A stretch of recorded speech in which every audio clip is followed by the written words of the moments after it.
Ladies and gentlemen, if you aren't seated already and want to be, I'd like to invite you to take a seat. My name is Susan Johnston. I'm the president of AFSA, and it's truly a pleasure to welcome you all very warmly this afternoon to this special occasion of AFSA's annual awards ceremony. So thank you all for being here, and thank the rain for holding off, I think.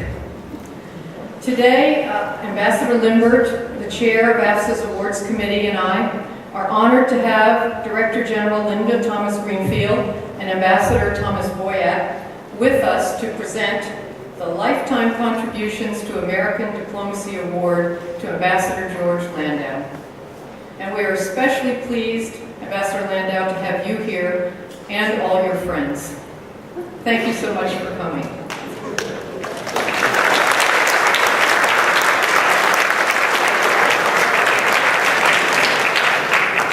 I would like also to welcome and to thank Ambassador Linda Thomas Greenfield for your support and assistance for this annual AFSA event.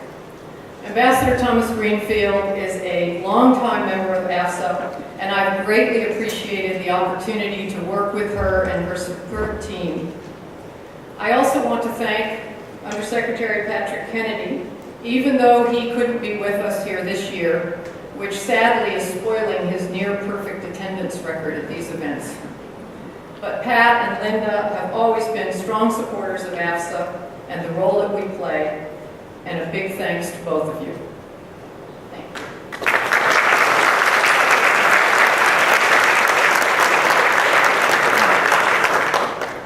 I would also like to extend a very warm and special welcome to the Ambassador of Chile, Felipe Bulnes, to Assistant Secretary of State for International Narcotics and Law Enforcement Affairs, Bill Brownfield, if he's here. I hope he's here. I should know him if he is. Assistant Secretary of State for Intelligence and Research, Philip Goldberg, the Assistant Secretary of State for Public Affairs, Michael Hammer, and International Broadcasting Bureau Deputy Director, Jeff Trimble. And of course, it's always a special pleasure to welcome and recognize all former AFSA award winners who could attend today, including two former recipients of AFSA's Lifetime Contributions to American Diplomacy Award, Ambassador Tom Boyack and Ambassador Bruce Langen.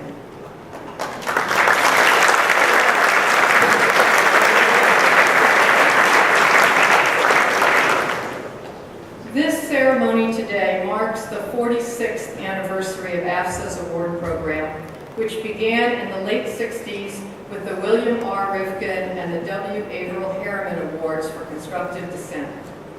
Over the years, AFSA has added additional awards to recognize new parts of the Foreign Service family. And this seems an appropriate moment to note that AFSA's outgoing governing board, which I have chaired, and the AFSA Awards Committee, chaired by Ambassador Limbert, have agreed that it's time for us to undertake a comprehensive review of AFSA's awards program, including the Dissent Awards, to see if we should update the program, expand it, revise it, develop new criteria, add new awards, or drop old ones. This will be an open, consultative, and transparent process, and any proposed changes will be shared with membership for comment and suggestions. And our purpose and goal is to increase understanding of and engagement with AFSA's award program, and especially with the Dissent Awards. This year, we will be giving out the W. Averill Harriman Award for entry-level officers and the William R. Rifkin Award for mid-level officers. We are pleased to have some past award recipients in the audience today, including Ambassador Ed Peck, Ambassador Tom Boyack, former Iran hostages, Ambassadors John Limbert and Bruce Langen.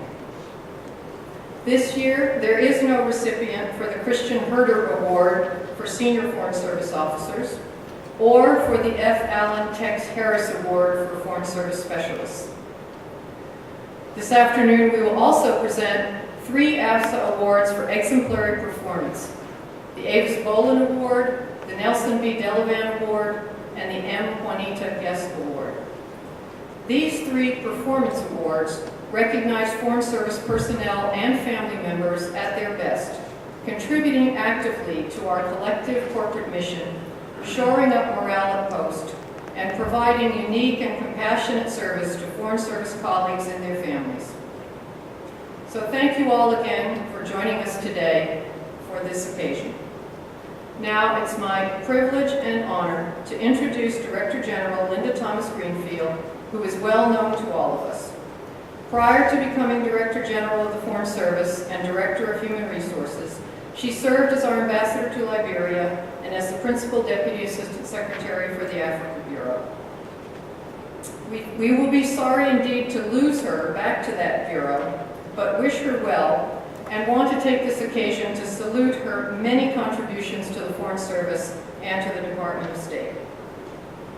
Director General Thomas Greenfield's presence here today recognizes the role AFSA plays in honoring lifetime service to American diplomacy, the courage to dissent, and excellence in performance, and we thank her. Linda, may I invite you to the podium.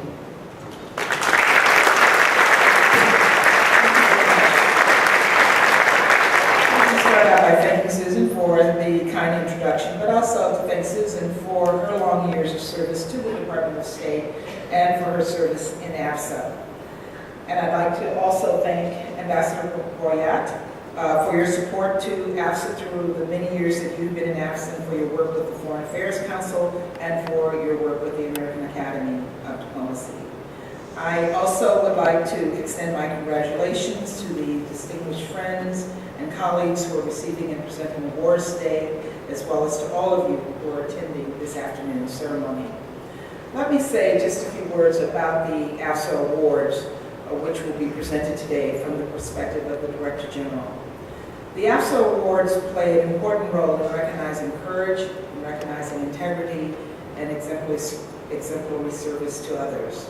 They highlight outstanding performance and professional contributions, as well as over the course of 1 year, but also over the course of many decades of dedicated diplomacy and service to the department. And they cover contributions made both during and after a Foreign Service career. It is my great pleasure to congratulate Ambassador George Landau as this year's recipient of the AFSA Lifetime Contribution to American Diplomacy. Congratulations, sir.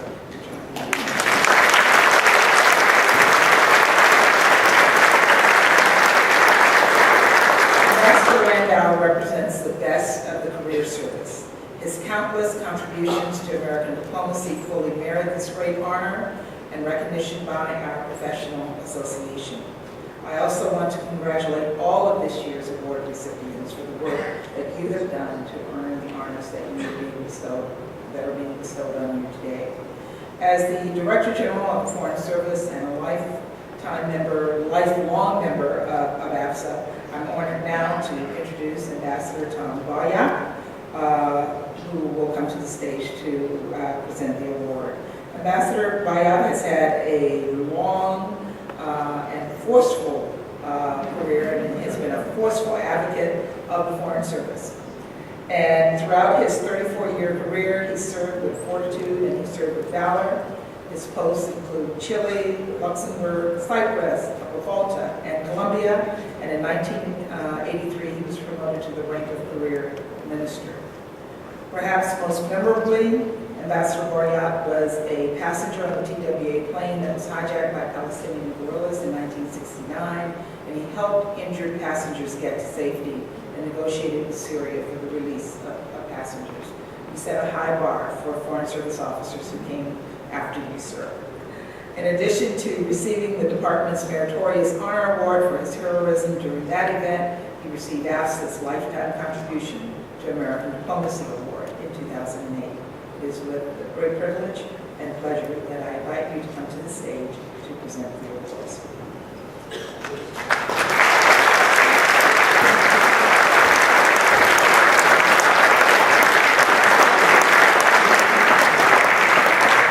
Thank you very much, Director General, for those kind words.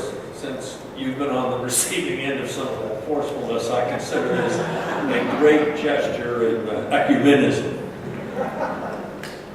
Director General Thomas Greenfield, Embajador, Excellencies, ladies and gentlemen. We are here today to award to my friend, my colleague, my mentor, Ambassador George Landau, the 2013 AFSA Award for Lifetime Contributions to Diplomacy. This award is a precious asset for all of us. It affords us the opportunity once a year to honor and celebrate our profession of diplomacy.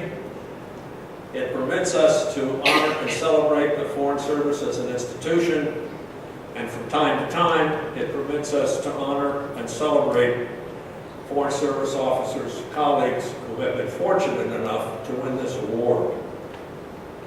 I thought it would be appropriate today to remind everybody that this award didn't just happen. Somebody thought it up, somebody institutionalized it, and others have kept it alive for 18 years.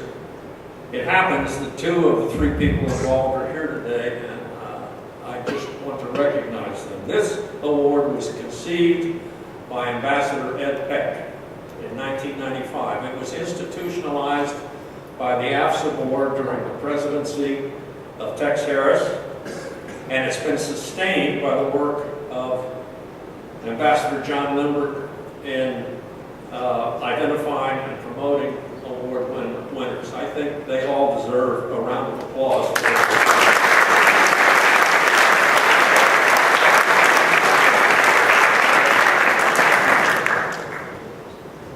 It is an honor for me that George asked me to make the presentation of this award to me. There is much to celebrate in the life of George Landau. This award is an award for lifetime contributions. Well, George is in the process of having a very long lifetime. He is in his 10th decade. Not a lot of us are going to cross that. And since he was 21, for 71 years, he's been contributing one way or another to the well-being of the United States. The second reason to celebrate him is that he is a member of the Greatest Generation. He was drafted into the Army in 1942, served until 1946, and then stayed in the reserves for many years after that. Thirdly, before and after being a Foreign Service officer, he was an extraordinarily successful businessman. So successful, in fact, that when he joined the Foreign Service, he took a 70% reduction in his salary, which gives us a good idea of where his heart really is.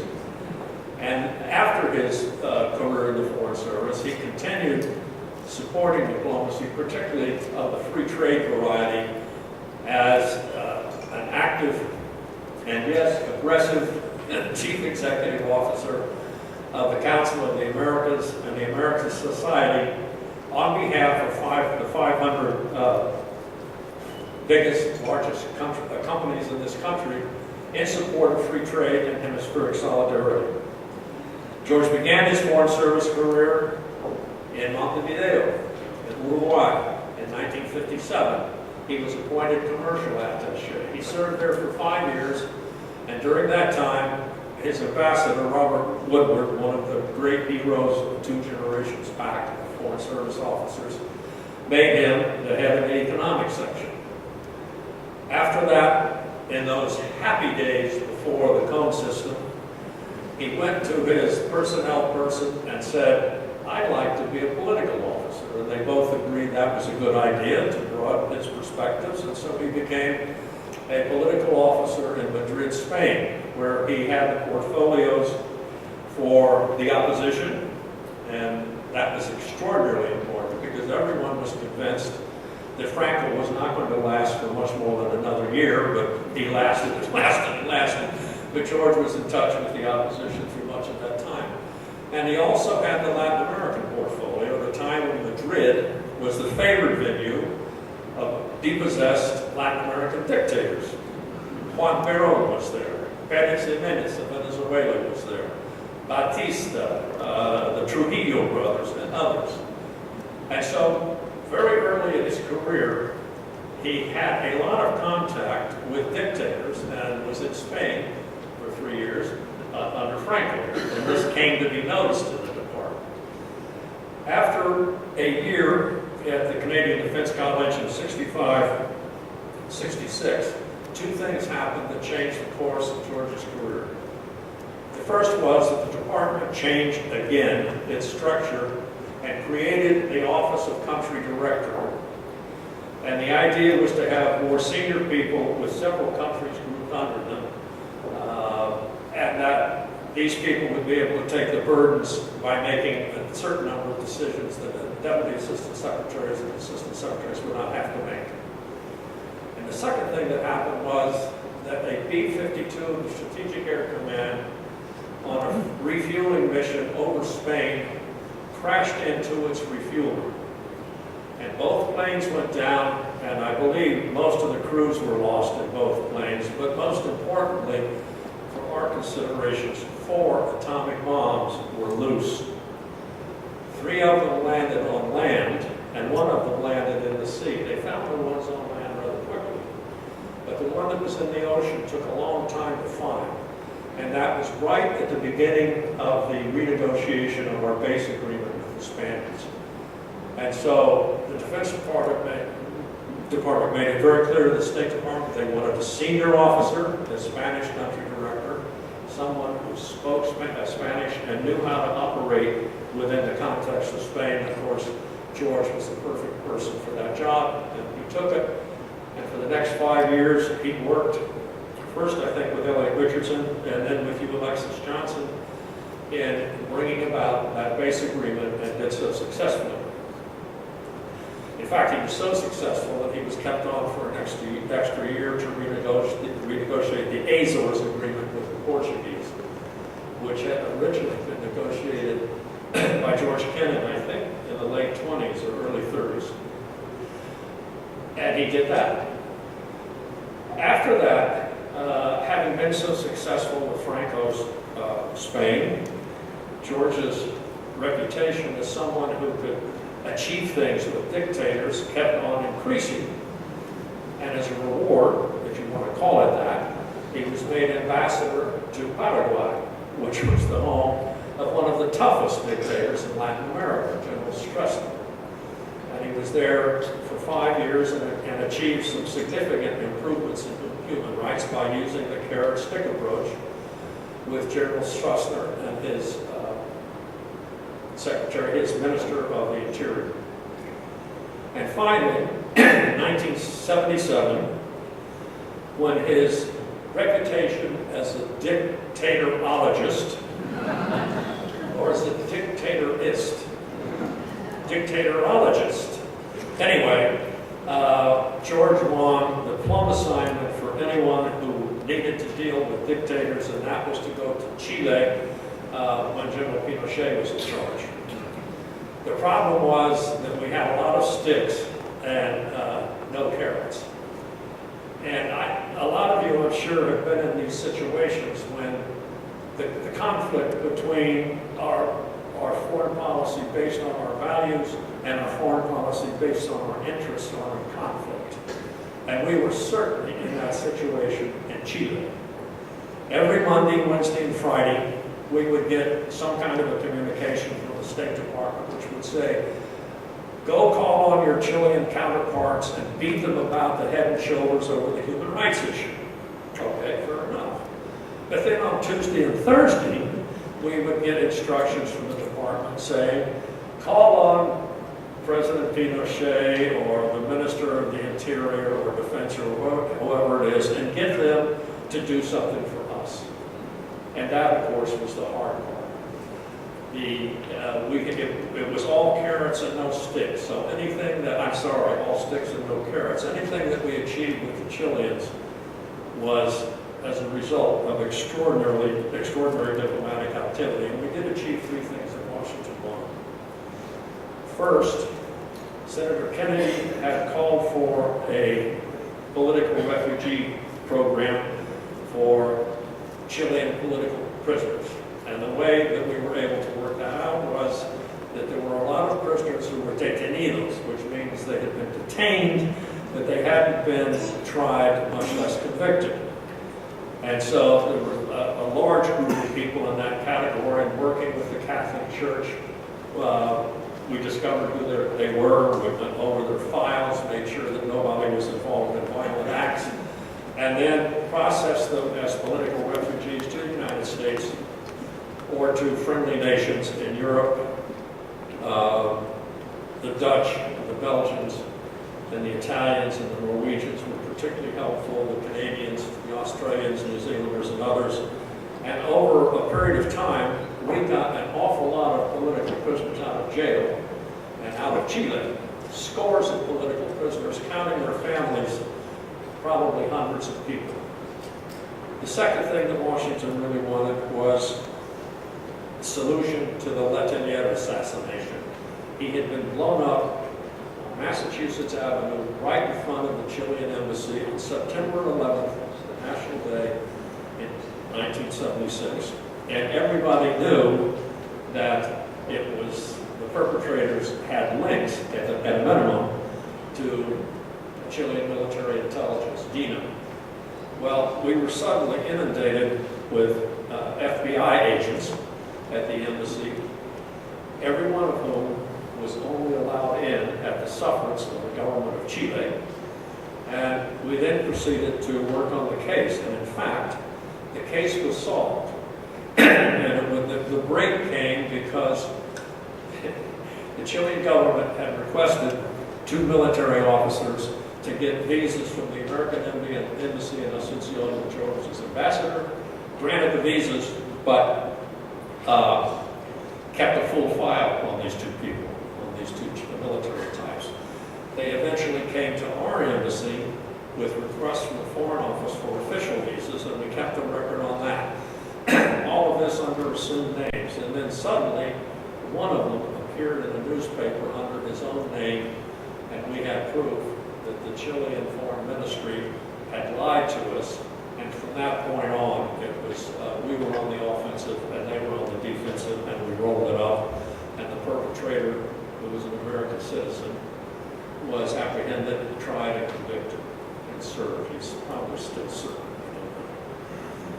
The third thing, and this is a little more subtle, the department wanted Pinochet out under circumstances that were peaceful and that preserved the Chilean economic progress that had been made.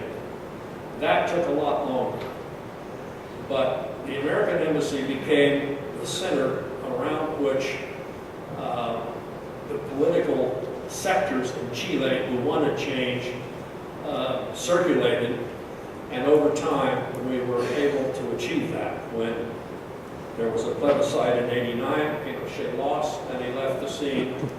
No dead, no wounded, no missing, and the economy was preserved. That was essentially achieved by the Chilean people, but the American embassy played a role, make no mistake about that. After that, George had an easy assignment as assignments go, in Venezuela, and then was recruited by David Rockefeller to manage the Council of Americas and the American Society, and he did that for another decade or so. So George, here we are, in the midst of your family and your friends and your colleagues, and we are delighted to be able to award you for your extraordinary contributions to diplomacy over an extraordinarily long life, que viva, on this occasion. So if you'll join me up here, we'll do what we need to do.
you all very much. I hardly recognize myself. Now that I left the family for foreign service,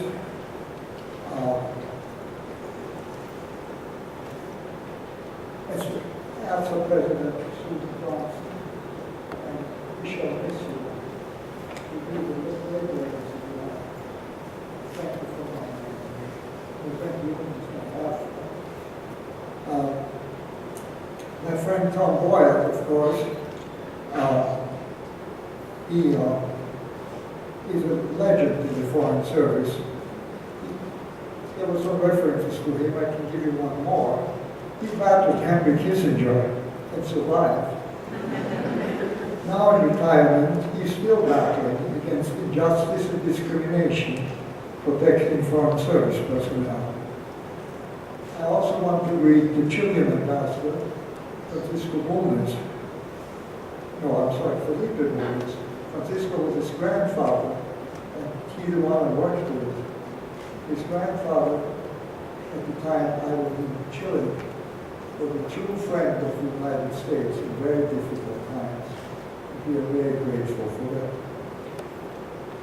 Now, a special greeting to my Fox Hill contingents. They're very numerous, and I appreciate them being here. And last but not least, my greetings to Ambassador Lindbergh, the chairman of the Awards Committee. Thank you very much for nominating me. And now I've obviously known as a late bloomer, but you're cutting it awful short. I'm deeply honored to receive this award. The thought that my name will now join the distinguished list of past recipients is truly humbling. Each of us arrived at this podium by different paths, and I suspect that my path is the most unlikely of all. My presence here today says less about me than about the character of our great country and the fundamental decency of our people. I thought that today I'd briefly share with you some reflection on that unlikely path. Because Tom has already spoken so eloquently about my foreign service years, I thought to focus my remarks on the pre- and post-service period. Unlike the other recipients of this award, I did not have the good fortune to be born an American citizen. I was born in Austria, in Vienna. I still remember that when I was about 8 years old, my parents took me to see a documentary called America, the Land of Unlimited Possibilities. And I stand before you today as a living proof of the accuracy of that title. I first entered the United States in July 1941 with a modest job offer from Otis Elevator Company, $25 per week. Within 5 months after Pearl Harbor, I found myself in an awkward and somewhat ironic position. Otis Elevator had a number of military contracts, and my bosses feared that I would be considered an enemy alien. A quick trip to Washington, my first time here, cleared that up. I walked straight into the Department of Justice, was directed to the appropriate person, and within a few hours, I left with a letter stating that there was no bar to my continued employment. And all this on Christmas Eve, no less. How times have changed. Toward the end of 1942, I was drafted into the Army. Although I never figured out how to pitch a tent and managed to knock over the rifle stacks more often than I hit the target, I actually graduated from Officer Candidate School and eventually was sent back to Europe as a military intelligence officer. I truly became Americanized during those years in the Army, serving among officers and enlisted men from every corner of the country, from an Indian reservation to the Kentucky coal mines. In fact, after I left the active Army, I remained in the reserve for 27 more years. And I'm proud to say that I retired as a full colonel with the right to be buried in Arlington, a fitting end to my American dream. After the war, while still in the Army in Europe, I learned that the State Department was greatly expanding and looking for applicants. I took the Foreign Service entry exam in 1946. I did not hear anything for several months. So I finally checked back with the officer who would give me the exam. He informed me that yes, I had passed, and no, I could not be accepted. It had been a mistake to allow me to take the exam in the first place, because according to regulation in force at that time, an applicant had to have been a citizen for 15 years, and I had been naturalized for only 3. Seeing that I was heartbroken, he said he would forward my exam to Washington, and in 12 more years, I would qualify. I guess that at that time, I still believed in the tooth fairy. Upon leaving the Army, I worked in New York for a shipping and freight forwarding company. And for them, I made several extended trips to Latin America. In the mid-50s, I was offered a lucrative contract by one of our customers and moved to Cali, Colombia. But I've always wondered what had happened to my Foreign Service application and exam. So before renewing my contract in October 1956, I decided to travel to Washington to find out. Not surprisingly, no one had ever heard of my exam. But a very interesting possibility opened up. As a result of complaints by the U.S. business community, the White House had recently authorized the State Department 30 temporary commercial attaché positions, but stipulated that the applicants be selected by the Commerce Department. I remember rushing over from State to Commerce in a fierce Washington rainstorm and arriving there totally drenched and disheveled. But it was a worthwhile trip. By the next morning, I was meeting before a hastily convened board, and by the end of the day, I was accepted, pending the necessary clearances. I returned to Colombia, and in March 1957, the consulate in Cali delivered to me a message signed Dallas. I was so ignorant at the time that I really thought that the Secretary of State personally was offering me a 5-year position as a reserve officer to be commercial attaché in Montevideo, Uruguay. Thus, at age 37, began my unlikely path to this podium. I wasn't kidding about being a diploma. I returned to Washington to learn the ropes, including taking a consular course. When we learned about immigration visas, I did very well. I was the only one in the class who knew all the procedures, having received such a visa myself. The new job in Montevideo was a perfect fit. And after 3 years, I took the lateral entry exam into the regular Foreign Service and was accepted. So I guess the first point I wanted to make is that my career really shows that there are many pathways to success in the Foreign Service. Although I waited 14 years after first applying, those years in the private sector came in handy.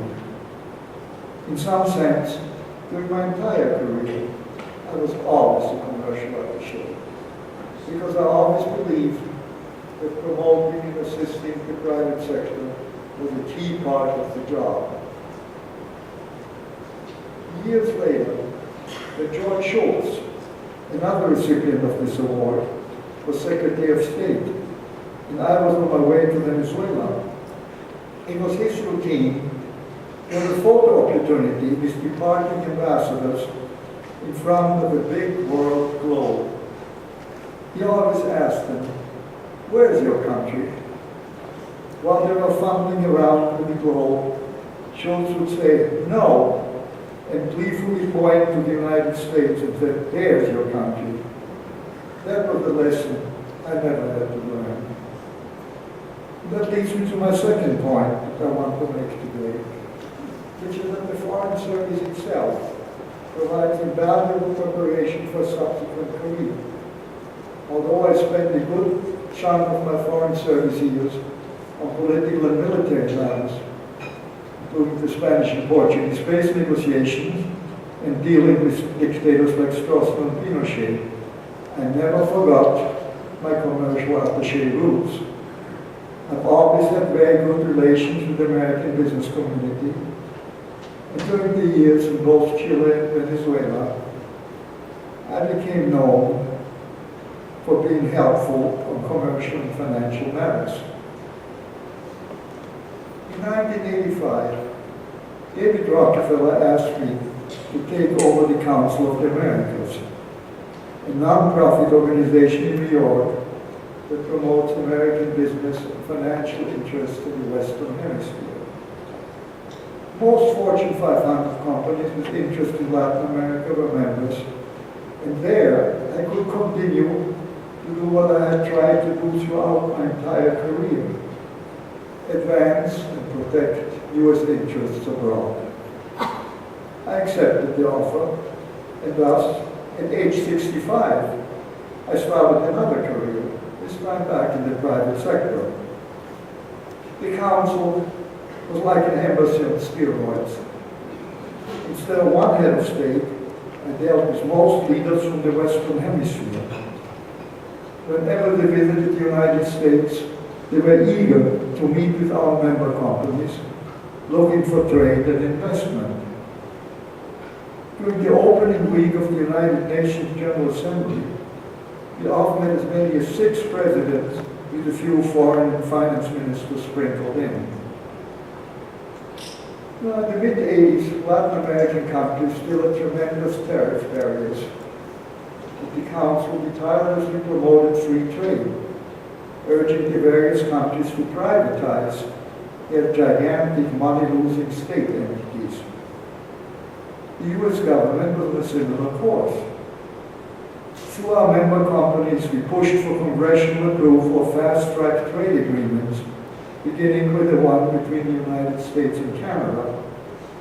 During those days, I learned more than anyone should know about Ontario lumber. Particularly under President Bush 41, another previous winner of this award, we entered a new era in U.S.-Latin American relations.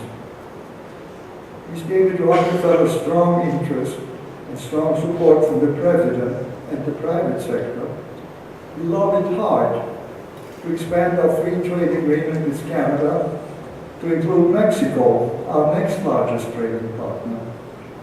President Bush completed and signed the NAFTA agreement in 1992. President Clinton eventually embraced the idea and skillfully obtained congressional ratification by a narrow margin the following year. I left the Council after 8 years, and I'm happy to report that I helped to persuade the board to name another retired ambassador as my replacement. And then there were 2 more after that, and we saw one right here. The current president is a respected banker with wide Latin American experience, but the current Washington vice president started out in the Foreign Service. Moreover, the Council's chairman is another retired FSO, former Deputy Secretary of State John Negroponte. And even after leaving the job, I continued to advise various American companies doing business in Latin America. Among them is one of the world's largest glass manufacturers, which built several plants in the region in the face of stiff competition from the French, British, and Japanese. So what's new? I was doing the same thing as commercial machinery more than 50 years ago. My point here is that the Foreign Service is a tremendous training ground for doing a variety of things in later life. At every post, you continually learn new things which are invaluable. You can go into the business world, the academic world, the non-profit world, you name it. I can't think of another profession that provides such a great springboard into a second or third or fourth career. I'd like to conclude by saying that the Foreign Service gave me a wonderful and fulfilling life. I was blessed to have my wife Mary always by my side. She belonged to the generation where the government get two for the price of one. And she worked tirelessly to always make the embassy residents attractive and welcoming. Our two sons, Robert and Christopher, went to schools in many countries. Contrary to the common misperception that Foreign Service children dragged from country to country become ruthless and insecure, they grew up to well-rounded, tolerant, experienced in dealing with other cultures, and multilingual. I'm very proud of them, and I'm happy to say that they're both here today, along with Christopher's wife Caroline, and my grandchildren Nathaniel and Julia.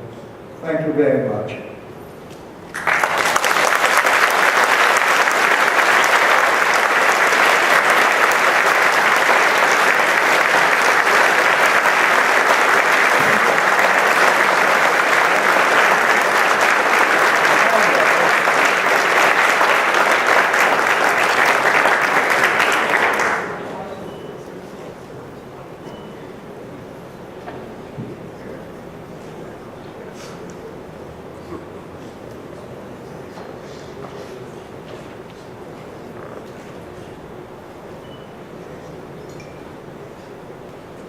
Well, as the daughter of a Foreign Service officer myself and a great believer in the Foreign Service as a career and profession, I want to thank you very much, Ambassador Landau, for those very inspiring remarks and those reflections that are very pertinent to all of us today, whether we're in the Foreign Service still, we were, or our children are in the Foreign Service, because you really have emphasized what a preparation it is to continue contributing to our country in so many ways, in so many different sectors. So I think I can maybe express the views of everybody here, and thanking you very much for those remarks.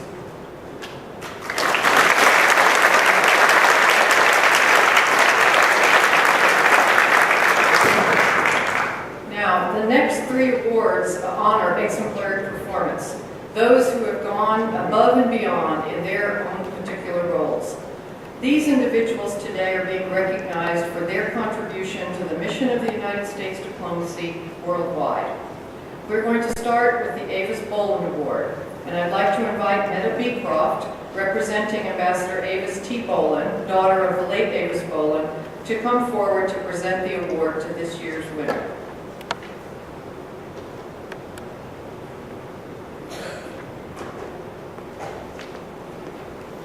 The Avis Boland Award is established by Pamela Harriman in memory of the late Avis Boland, wife of the late Ambassador Charles Boland.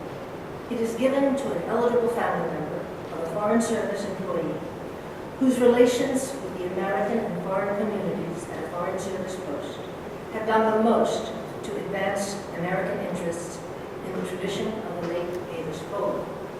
This year's winner is Leah Evans of Embassy Kyiv. Leah has used her professional skills and personal resources to create a website called Kids in Kyiv, which serves a community for expatriate Americans and other nationalities in the Ukraine. The site offers a host of events and assistance to support families, including playgroups, babysitting for people attending orientations, and gatherings in child-friendly areas. The online forum where people share best practices for life in Kyiv is especially visible. Leah's efforts are important, not only because of what they accomplish in and of themselves, but because of their value as informal or parallel diplomacy. As you know, the concept of volunteerism is certainly not recognized everywhere. Volunteerism shows Americans at their very generous best and illustrates that we care enough about the people around us to try to help, even if doing so is not actually obligatory. On behalf of Ambassador Avis T. Bowler, daughter of Ambassador and Mrs. Bowler, I am delighted to present the 2013 Avis Bowler Award to Leah Evans of Embassy Key.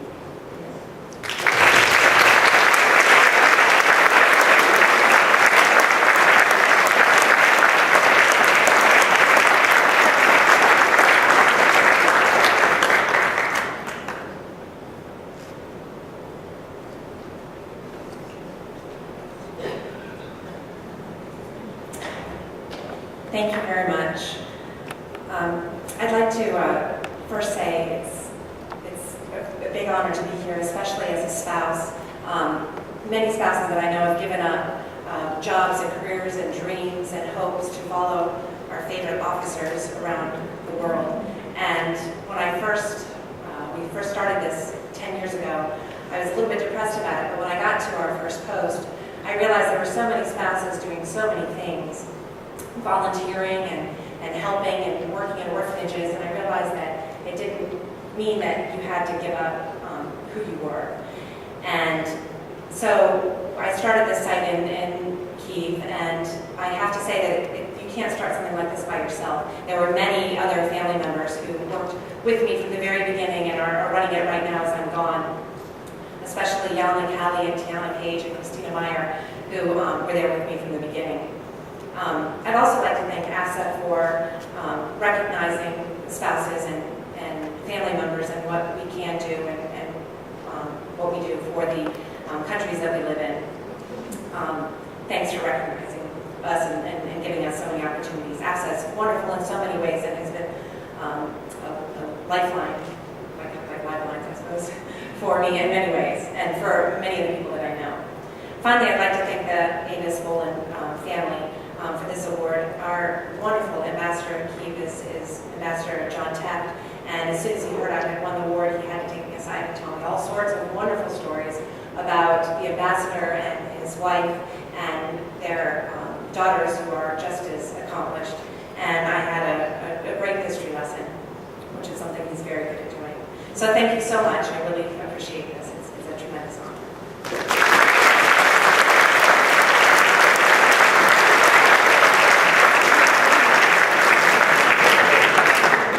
Thank you, Leah, for all that you do. It's now my pleasure to invite John Clements, President of Clements Worldwide and son of Juanita Guest, to the podium to present the M. Juanita Guest Award.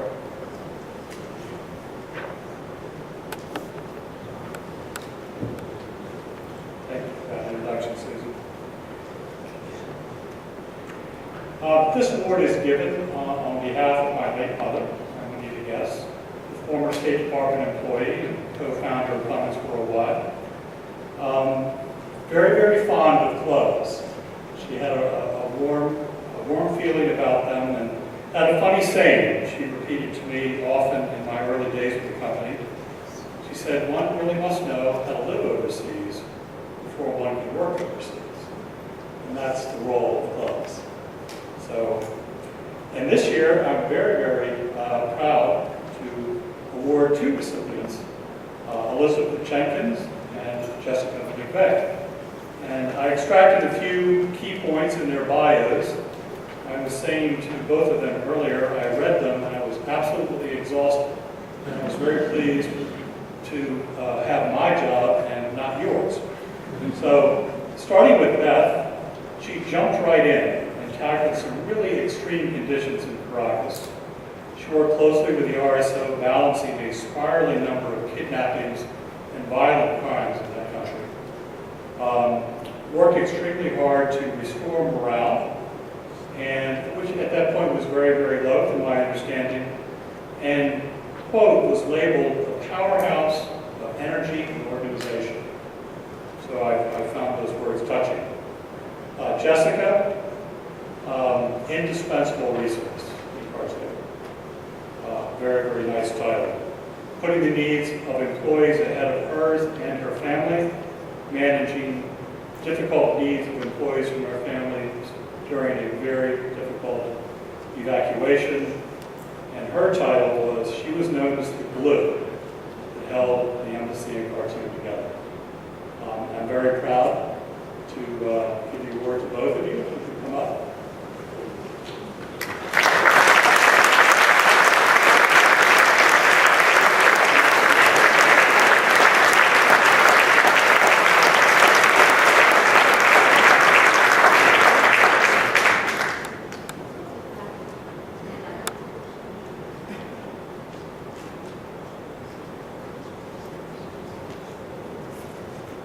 Good afternoon.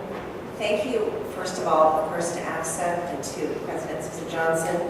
I'm a career educator, so any organization that puts support and advocacy at the forefront of their work is obviously a favorite of mine. Also, thank you to John Clement and Clement's Insurance for supporting clothes for all these years. And particularly thank you for insuring all of my personal belongings as they bounce all over the planet. Many places, and especially in Caracas, we sometimes get a little bit nervous about what our stuff is up to. So we're always glad to have them behind us. I think you're familiar with the phrase, it takes a village. And in a place like Caracas, it truly takes a village. And to receive and to do the good work that we've done over the last 2 years, it certainly does not rest with me. I'm very grateful to Kelly Keiderling and Jehan Jones-Rogowski at Post, who I think were the conspirators who I think wrote the award. I'm very grateful to them for their recognition, because there isn't really anything that counts the way the recognition of your peers and your colleagues counts. Thank you to the Family Liaison Office, of course, first for having trained me and for advocating for training. For any of you who are familiar with the CLO portfolio, as it turns out, the 8 areas at this point, it's quite a significant 8 pieces of the pie to keep track of. And without their training and their quick responses via email, it would have been very hard to keep track of all those balls in the air. So it's important to recognize them for their hard work. The spouses that we see are very similar to the spouses that have always trailed in the Foreign Service. Exceptionally talented, energetic, amazing people.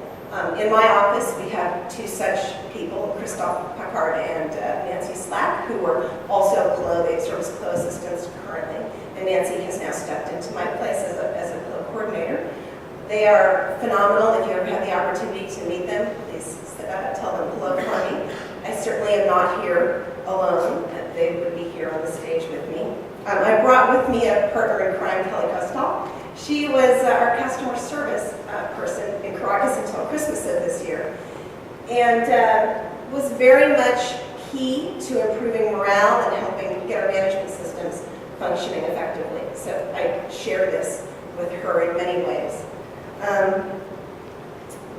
Thank you for my dad, who joined me from Colorado, who actually was not in the Foreign Service. He's also a career educator, but he unfortunately or fortunately gave me the desire to live overseas and kind of planted that gypsy seed that we all apparently have. And so I'm grateful to him and to my mom for giving me the interest in foreign cultures and living in foreign lands.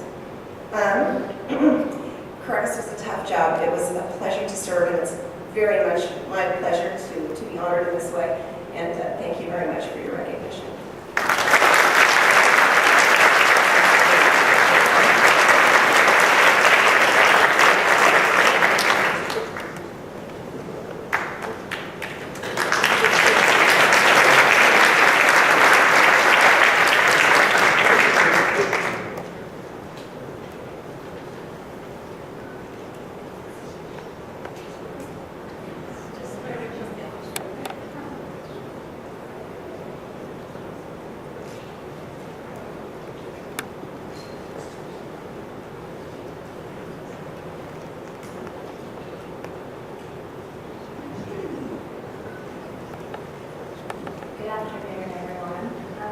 Thank you so much for this recognition. It's pretty overwhelming as a first tour overseas spouse and first evacuation. I don't think it's really I want to thank AFSA so much for the recognition and to John Clements and the family for affording me this opportunity. To the person who took the time to nominate me, Katie Estes, our consular chief, who's currently back at post. Like Beth said, to be recognized by her peers is very significant and it's really powerful. Thank her very much. Certainly not the first person in foreign service to be evacuated, and I probably won't be the last, but I'm so incredibly privileged to serve a community that is so resilient and so dedicated to the work that they do that it makes it really easy to do our job, even on the hardest days. So our local staff, who are incredible, who put our embassy back together in September, who sent us emails while we were back here in DC to tell us how much they were thinking about us and how they too were really struggling with their absence, to the people who stayed behind. It's just a really powerful thing to see how a community comes together, and it's certainly not one person, it's everyone. And the people that take the time to check in on one another, it's just a really great thing to see. Khartoum is an incredible place. The post itself has so much to offer, and I'm just so pleased that I have the opportunity to serve there with such wonderful people who make the job easier for me to do every day. So I just want to say thank you to the liaison office. Without your training and your support of all of our family members and all of our families overseas, and for us close, we can't do the job that we do. And you bring out the best in all of us, and you help encourage us and provide us the guidance and confidence we need to do our jobs well. There isn't enough that you can say as far as thank you goes. So thank you for even being home for 6 months while I was in Washington and really making me part of the family. It's how I got myself through part of it. Thank you, my family who's here today, my best friends, and my parents are all here. Unfortunately, my husband could not join me, but he is undoubtedly one of the best people I know, and I'm incredibly proud of him as well. So thank you again for this recognition. I'm incredibly honored to accept this on behalf of us and our host.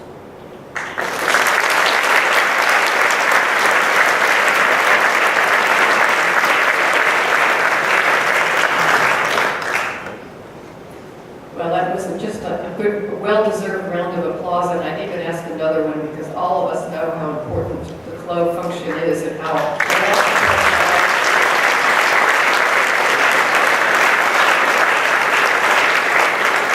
good flow can really do a huge amount. So thank you so much for what you've done and to everyone involved in the program. I'd now like to invite Ambassador William Harrop to the podium to present the Delavan Award.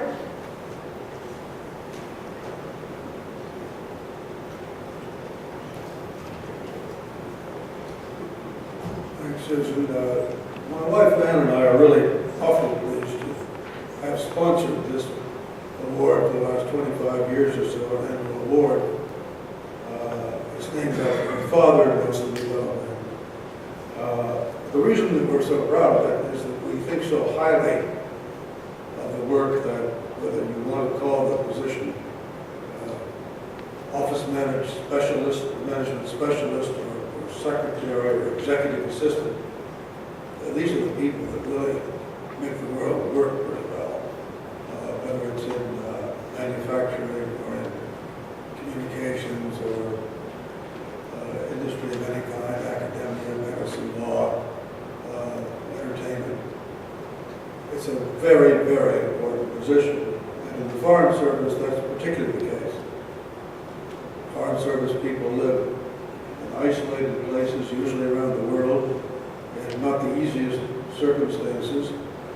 And to have a office management specialist who not only supports the person that she's working with particularly effectively, but also is a mainstay of the whole office, the whole operation of the embassy or consulate, is extremely important. The Nicola Thompson, whom we're awarding this year, the Delavan Award, is a particularly good example of this. I'm not going to read her citation, you all have it in your hands, but it doesn't really do justice. If you could have read the whole nomination that was made by people after a post in Dhaka in Bangladesh, you have an idea of what a person in that role could really achieve. She was able to tie that post together. She's the one who organized awards for people in the mission. She's the one who helped others when they needed help, whether it was in understanding the computer systems, whether it was in understanding Bangladesh better. She was a connecting line between the embassy and between the people of Bangladesh. She had regular group moves around the country, taking employees, American embassy people out to sea and make connections with the country. It was a really remarkable effort at morale building. And in the Foreign Service, one of the most important elements we have, not always recognized fully, are what we call the national employees, citizens of the country where we're working, who there are a good many in any one of our offices. It's very important they be made to feel part of the operation. They be an integral element in the whole diplomatic experience. She was particularly good at that. Did a wonderful job of tying the national employees in, making them feel that they also were just as valuable as the Americans in diplomacy that was being done in Bangladesh. So I really am awfully pleased to be able to give this award to Nicola Thompson, and I ask her to come up and get it.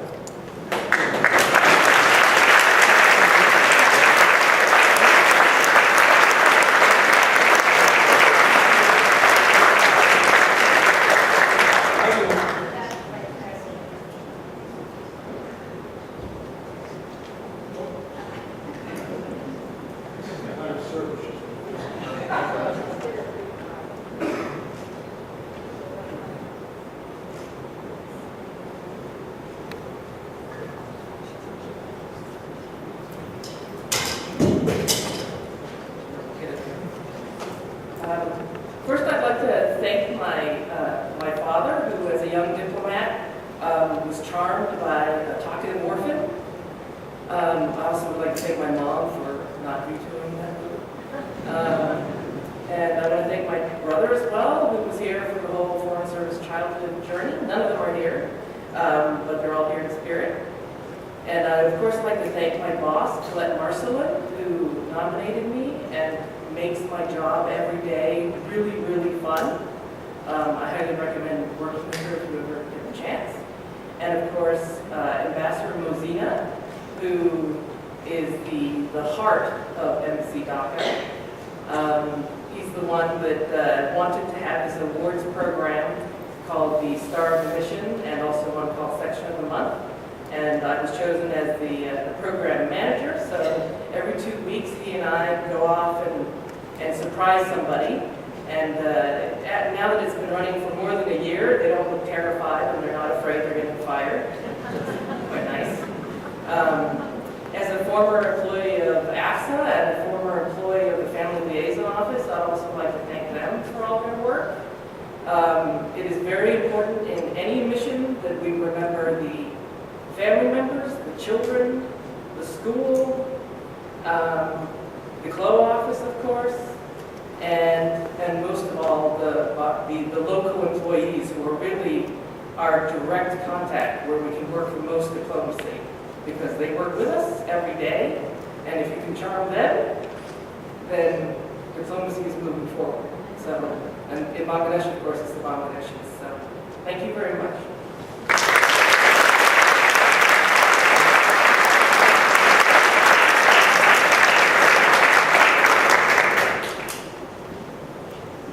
That concludes the presentation of our performance awards, and now it's time to turn to our 2 dissent awards. AFSA Dissent Awards recognize Foreign Service personnel who offer constructive criticism and alternative policy and management options within our system. It's important for all of us in the foreign affairs community to give voice voices of advocacy or disagreement the attention they deserve. The next two awards are AFSA's Constructive Dissent Awards, which recognize Foreign Service members who have demonstrated intellectual courage, initiative, and integrity in the context of constructive dissent. AFSA is proud to honor dissent and the ability to express it appropriately. It takes courage for individuals to dissent, and it's important to have an environment in which dissent is not only tolerated, but respected. Dissent is fundamental and natural to pluralistic democratic societies. Its spirit should be reflected in institutions that operate in democratic environments. The health of institutions themselves and their ability to adjust and adapt, it depends on openness to the expression of disagreement about the organization's practices and policies. Where dissent does not exist, institutions lose vibrancy, morale is undermined, and effectiveness is damaged. Dissent serves an important monitoring purpose within organizations, and receptiveness to it allows for constructive feedback on organizational practices and policies that need change or modification. Internal dissent can be a valuable insurance policy against the festering of problems or issues and their further aggravation. Thomas Jefferson said, "Difference of opinion leads to inquiry. Inquiry leads to truth." President Dwight Eisenhower said, "Here in America, we are descended in blood and spirit from revolutionists and rebels, men and women who dare to dissent from accepted doctrine. As their heirs, may we never confuse honest dissent with disloyal subversion."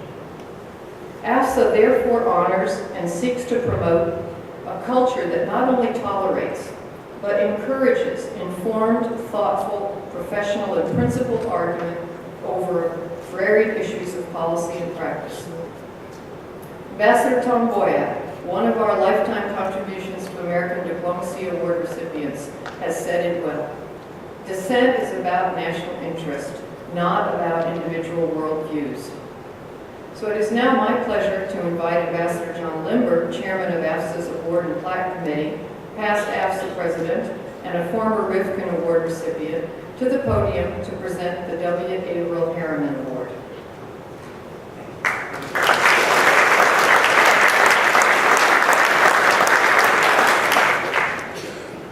Well, thank you very much, Susan. I can only second your most inspiring remarks about dissent and thank all of you for being here today to show your support for this very vital program.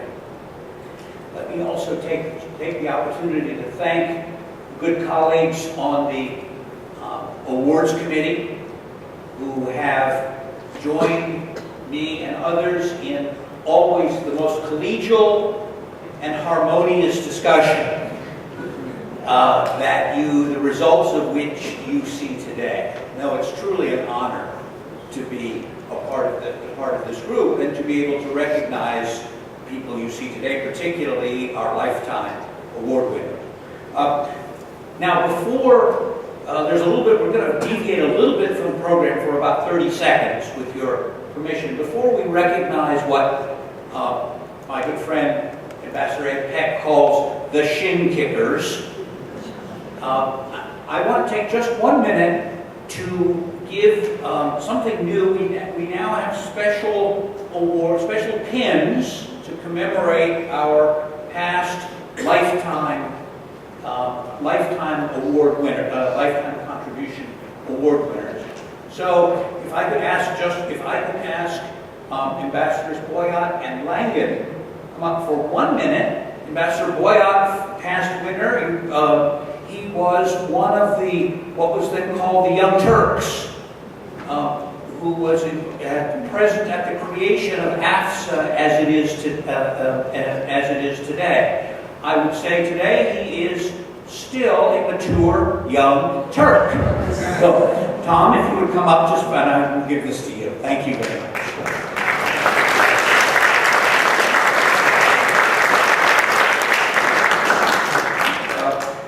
The the other recognition goes to Ambassador Bruce Langan, who I was had the honor of serving under him somewhat briefly in Tehran, not as long as we would like, and yet longer maybe than we should have been.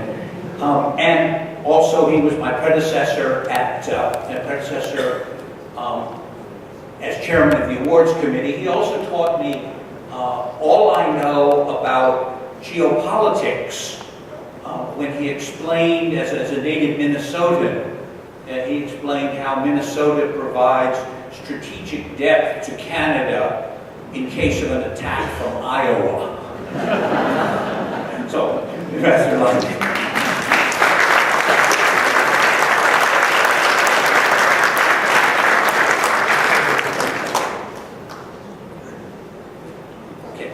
The Abel Harlan Award for constructive dissent goes to an entry-level Foreign Service officer. Entry-level is what I was told was a junior.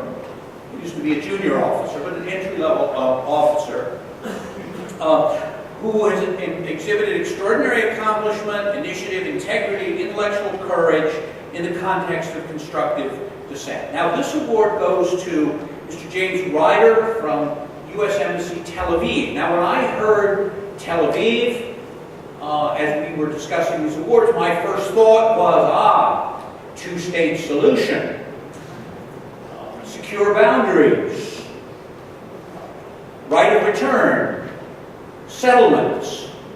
Well, those are issues, obviously, of great concern, but of great concern to a rather small number of people, relatively small number of people. Probably 10% of that group is here in this room today.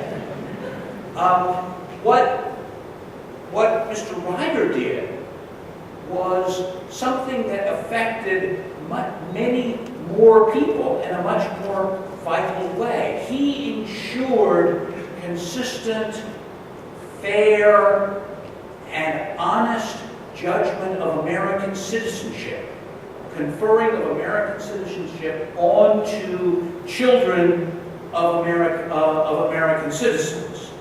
And this is something that obviously affects a lot of people in a very direct way. Over and above that, what I personally, and I think the members of the awards committee, if I can speak for them, also appreciated, was that in his dissent, he had to change the minds of the State Department lawyers.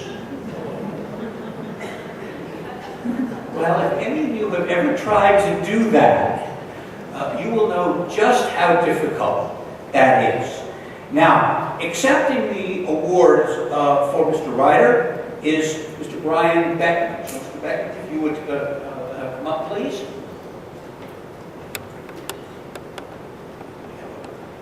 Globe. And we have a certificate.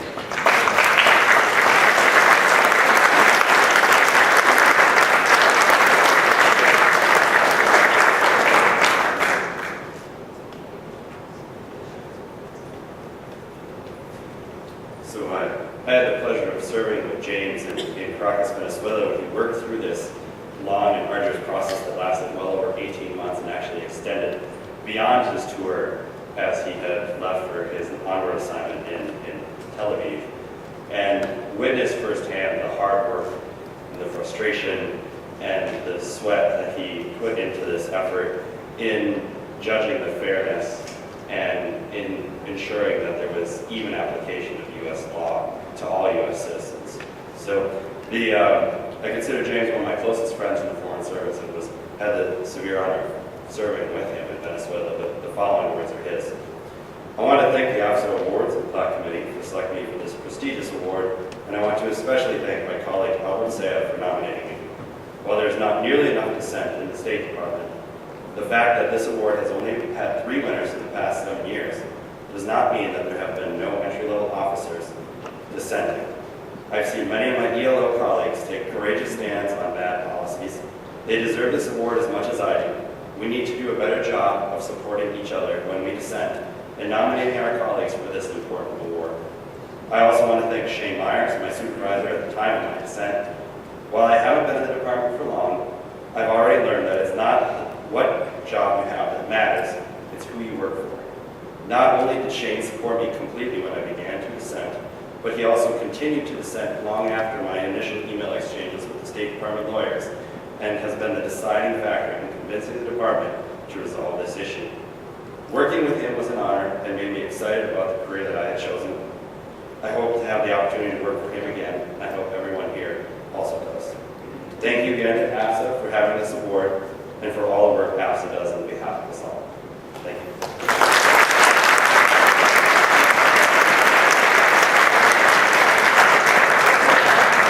Thank you very much, Brian. I now have the honor to invite Ambassador Robert Rifkin to the podium to make the presentation of the Rifkin Dissent Award. Ambassador Rifkin.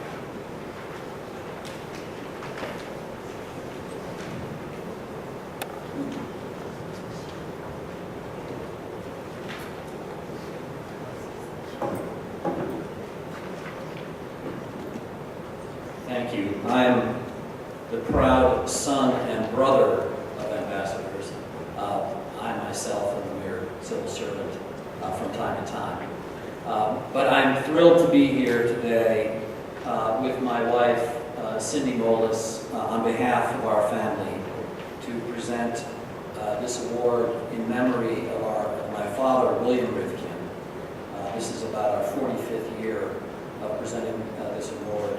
And it reminds us all that, as Bill Rifkin believed, constructive dissent on behalf of one's country is the essence of patriotism.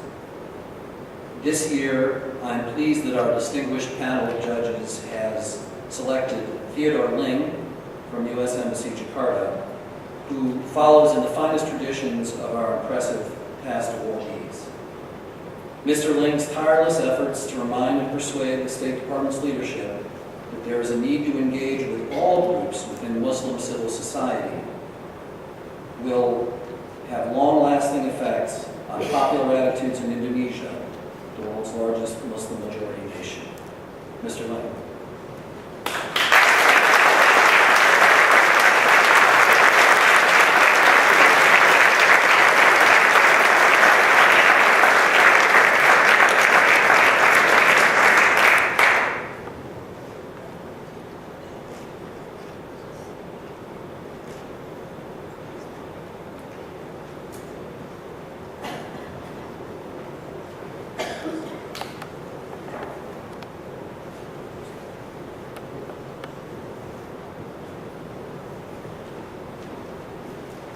Well, thank you very much. I'm very grateful. It's a great honor to be here today to receive the Rifkin Award. Certainly, this distinction is one of my greatest moments in the Foreign Service. I would not have been able to achieve it, however, without the support of my friends and family. First and foremost, I have to thank my wonderful wife, Muliani, who for almost 25 years has given me devotion, love, and support, without which I would not have achieved anything at all, actually. I'm grateful to my sons, Matthew and Daniel. There's no better way to learn the diplomatic skill of framing a persuasive message to an unsympathetic audience than to be the father of two teenagers. My parents and sister were not able to be here today for health reasons, but I also owe them a great debt for their support, my education, advice throughout my whole career. I've been blessed with wonderful colleagues in the State Department as well. Time prevents me from listing individually the many great officers from whom I've learned while I've been in the State Department. But I would like to mention my colleagues in the Jakarta political section, who set an example of professional excellence, which is truly humbling and that I admire every day. Finally, I'm grateful to AFSA and the Rifkin family for establishing this award. I'm not aware of any other organization that rewards dissent in this way. We've seen through the years how this channel for alternate points of view has been crucial to preserving the integrity of policy and to cultivating policy debate. I can't dwell on details too much here, but let me simply say that this kind of against the grain policy debate will be important to the United States as it grapples with engaging Muslim communities throughout the world.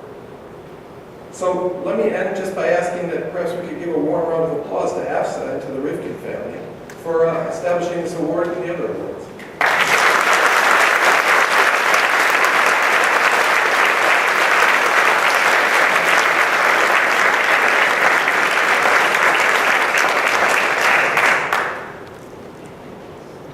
Thank you very much, Ted, and thank you, Brian, on behalf of James. And I'd like to just echo the sentiment of calling on all of us to recognize our colleagues who are engaging in dissent.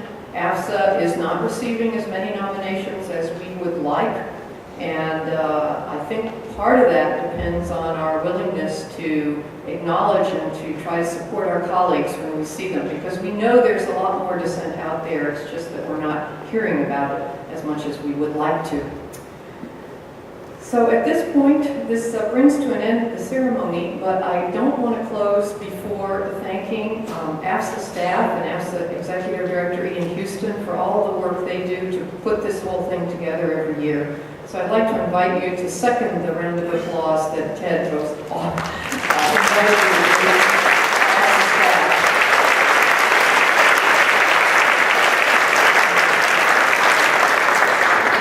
So now finally, it's just my chance again to thank all of you for being here with us. It's very important to gather annually like this, to recognize one another, the importance of this profession, the contribution it makes to our country, the qualities and values of our country that we represent, advance, and I hope live and share.